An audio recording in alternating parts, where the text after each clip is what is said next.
Gal tiesiog Ventspilis labiau tokia komanda kovotojų, bėga jie tokie iki galo, kaip sakant, atsidavimas toks pas juos.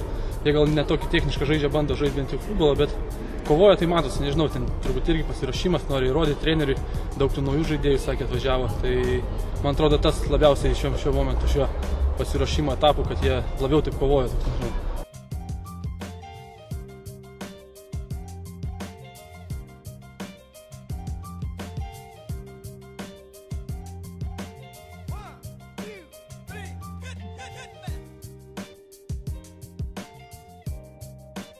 Tai su Liepaja, sakau, tokie labiau techniški, labiau būdavo žemi kamuoliai, jau čia labiau aukštas, tokius propaguoja, jie muša į priekį, toksai, kaip ir sakau, kova buvo, bet pas mus irgi palauk nebuvo šiandien.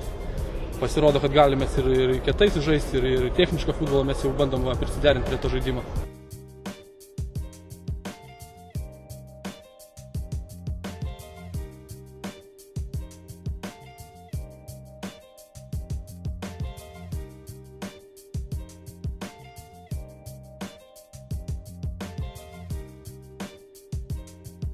Labiau vakar ta treniruotė tokia buvo stipri ir po treniruotės, tas nežinau, toks filmavimas labai užsitęsė, kiek žinau, iki 11 valandų vakaro, bet nežinau, mes ruošiamės, sportininkai profesionalai esam, ruošiamės ir nežinau, tas nuovargis šiuo metu, toks etapas pasiruošimas, bet kurią dieną nuovargis.